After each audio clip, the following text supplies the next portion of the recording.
Hey, how's it going? So today I want to talk about self-improvement. And when you think about self-improvement, there's probably a lot of different things that come to mind.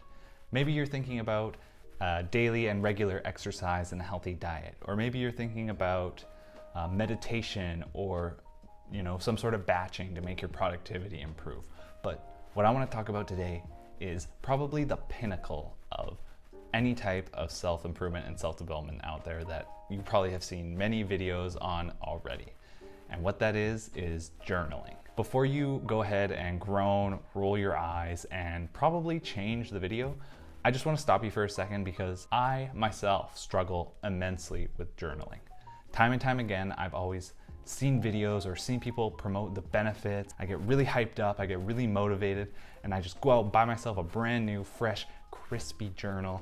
Just kind of like this one, nice and crispy and fresh.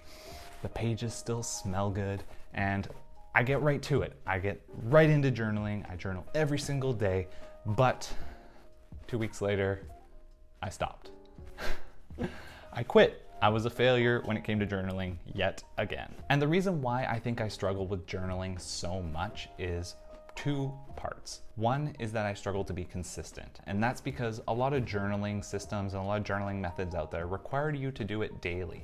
They want you to commit a good amount of your day, every day, to journaling your thoughts and feelings and getting it all out on the paper. And while that can be a very beneficial and cathartic experience, I also think that it can be stressful at times. At least for me, it's been very stressful, just forcing myself to get thoughts down onto the page.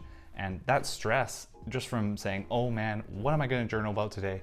I gotta think of something. I gotta get words down on the page just for some reason. That kind of has the opposite effect of what you want journaling to have. And my second problem with all the journaling types and techniques out there is that it's just a big time commitment. With that in mind, I devised my own system for journaling for 2021.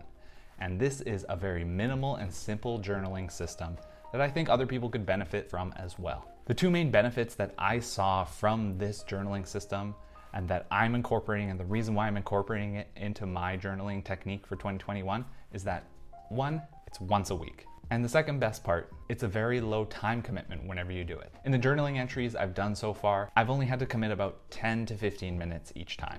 10 to 15 minutes about once a week.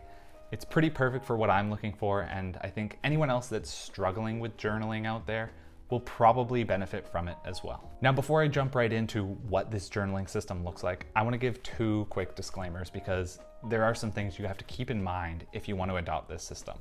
One is that this system is intentionally minimal. It doesn't go deep into your thoughts and feelings, and it doesn't get into the nitty-gritty of what you normally see in many journaling types and techniques. If you're looking for something that's going to be a deeper dive, this probably isn't for you. And the second piece is that this journaling system is also by design very simple. It sticks to the basics and the basic principles that we need to follow on a weekly basis and doesn't really dive deeper, kind of like what I mentioned in the first part. So with that in mind, let's dive into what the framework looks like. Each journal entry per week is going to be one page. Now, that can change a little bit based on how much you want to expand on each of the sections I'm going to go through, or how big your journal is. If you have a tiny little pocket journal like this, you probably don't want to try and stick it to a page. It's going to be a little restrictive. With this is just a standard journal size. I can't even remember how big it is, but I tend to stick to this and make it one page. So the journal entries are divided into 4 primary sections. The first section is thoughts and feelings about the upcoming week. The second section is the weekly to-dos. The third section is reflections on the week.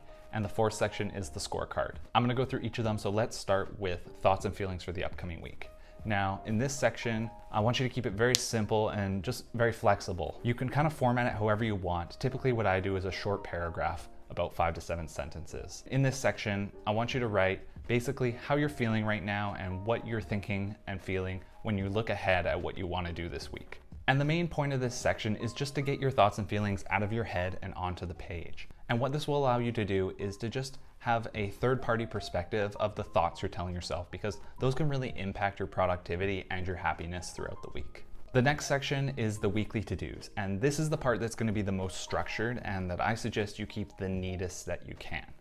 Now, my handwriting's not very neat to begin with, so this is where I really try and do my best, but I know it's not always gonna work, but really try and keep this part neat. So in this section, what you're gonna do is you're gonna outline bullet points for each day of the primary 1 to 2 tasks you wanna do. Now, whether you start on Sunday or Monday, which are the 2 days I recommend you start, you would go Monday to Sunday, or you would go Tuesday to the next Monday.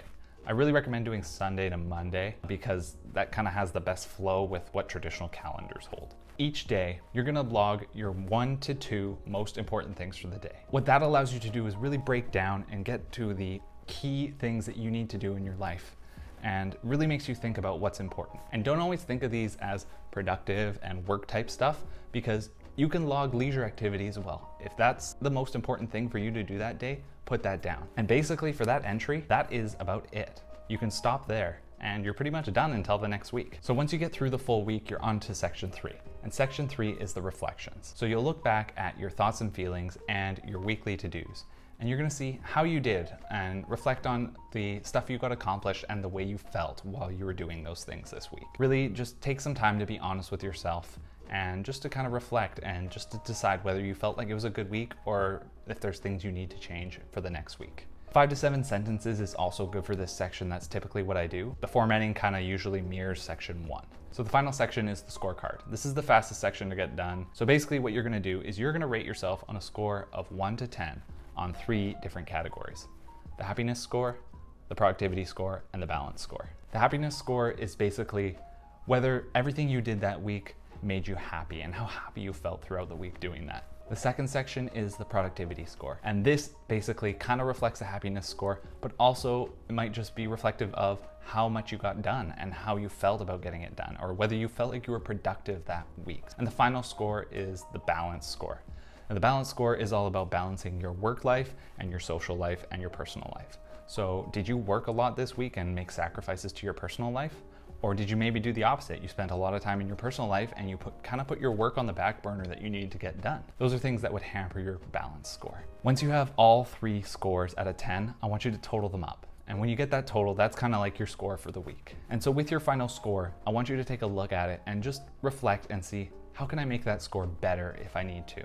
You know, maybe I got a 20 out of 30 this week on my total happiness, productivity, and balance score. So how can I make that a little bit better next week? Let's not go for 30 out of 30, but let's try and maybe do 21 out of 30. How can I get from 20 out of 30 to 21? So now that we've gone through the reflections and the scorecard, you might be wondering, well, what's next? You know, a whole week's gone by. We've done 1 page of the entry. Well, by now it's probably that Sunday or Monday before the next week starts. What you should be doing is you should turn over to a new page, date it at the top, and start again on sections 1 and 2.